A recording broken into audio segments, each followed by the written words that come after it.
ঘৰৰ চাৰিবেৰৰ মাজৰ পৰা এনেকৈ ওলাই অহা নাৰীসকলক দেখি আজি সঁচাকৈ বৰ উৎফুল্লিত হৈ পৰিছোঁ আৰু সকলোকে নাৰী দিৱসৰ আজি কোনোবা লাগিলে লৈ যাব। আজি সভানেত্ৰী মহোদয়াৰ প্ৰমুখে মঞ্চত উপবিষ্ট বিষয়ববীয়া তথা আমাৰ সন্মুখত উপস্থিত সকলোকে মই সশ্ৰদ্ধ প্ৰণাম জনাইছোঁ। সকলোলৈকে নাৰী দিৱসৰ শুভেচ্ছা জনাইছোঁ।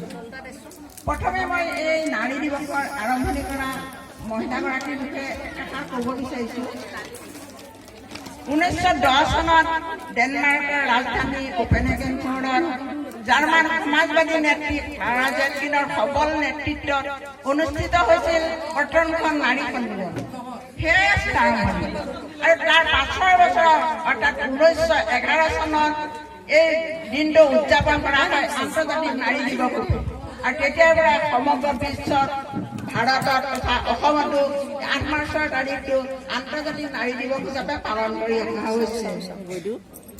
আন্তৰ্জাতিক নাৰী দিৱস হিচাপে অকল এটা দিনে বুলি নহয়, সকলো নাৰীয়ে সঁচাই সকলো সময়তে স্বাধীন বুলিয়ে ধৰিব লাগিব। আমি যে আমাৰ নাৰী দিৱস বুলি এটা দিনেই পালন কৰিব লাগিব, আচলতে সেইটো কথা নহয়। আমাৰ নাৰীসকল এনেও আজিকালি পিছপৰা নহয়। ঘৰৰ চাৰিবেৰৰ মাজৰ পৰা ওলাই আহিছে, বিভিন্ন সংগঠন খুলিছে, বিভিন্ন অনুষ্ঠান প্ৰতিষ্ঠানৰ লগত জড়িত হৈছে আৰু তেওঁলোকে ঘৰৰ সকলো জঞ্জাল সামৰি গোটেই ঘৰৰ বেৰৰ জলঙাৰ বাহিৰলৈ ওলাই আহিছে।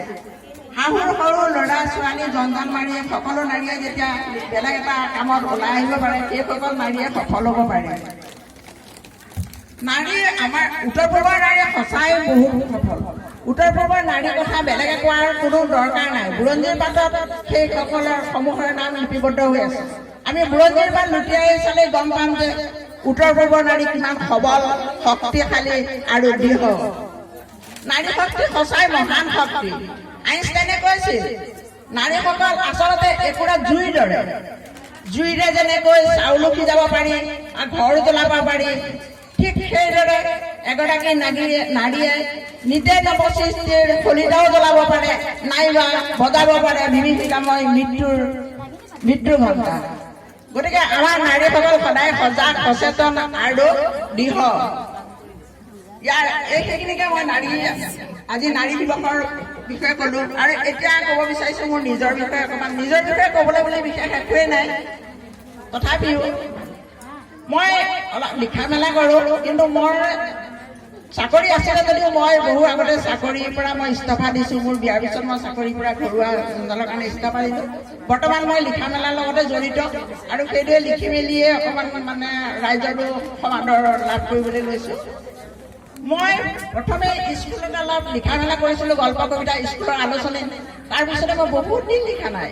বিয়াৰ পিছতো মই সেইখিনি মই 11 চনৰ পৰা পুনৰ লিখিবলৈ ল'লোঁ। প্ৰথম লিখিছিলোঁ মই নন্দিনীত 11 চনত।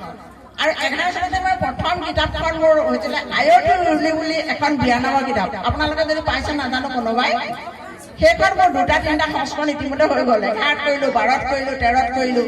12 চনত আকৌ মই এখন দিহানাম একাজলি বুলি উলিয়ালোঁ। সেই কিতাপখনে এতিয়াও মোৰ যথেষ্ট তাৰমানে 4টা সংস্কৰণ চলি আছে। যথেষ্ট সমাদৰ পাইছোঁ আৰু মোৰ ভাল লাগিছে।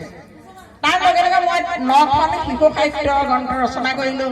3খন লোক সংস্কৃতিৰ, 2খন প্ৰবন্ধ সংকলন ইতিমধ্যে মোৰ কৰা হৈছে। এই যোৱা জানুৱাৰী মাহতো মই এখন জোনাকী জীৱনৰ ৰূপৰেখা বুলি এখন কিতাপ উন্মোচন কৰিছোঁ। গতিকে মোৰ 14খন কিতাপ ইতিমধ্যে হৈ গৈছে।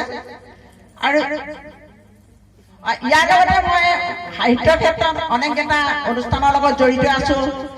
সদৌ অসম লেখিকা সমাৰোহ সমিতিৰ কাৰ্যনিৰ্বাহক আজীৱন সদস্য হোৱাৰ লগতে কাৰ্যনিৰ্বাহক সদস্য, আমাৰ লখিমপুৰ জিলা পৰিষদ লেখিকা সমাৰোহ সমিতিৰ উপসভানেত্ৰী, লখিমপুৰ লেখিকা সমাৰোহ সমিতিৰ সম্পাদিকা আৰু অসম সাহিত্য সভাৰ আজীৱন সদস্য হোৱাৰ লগতে লখিমপুৰ জিলা সাহিত্য সভাৰ কাৰ্যনিৰ্বাহক সদস্য আৰু উত্তৰ লখিমপুৰ সাহিত্য সভাৰ আকাশ অনুষ্ঠানৰ মই আহ্বায়ক।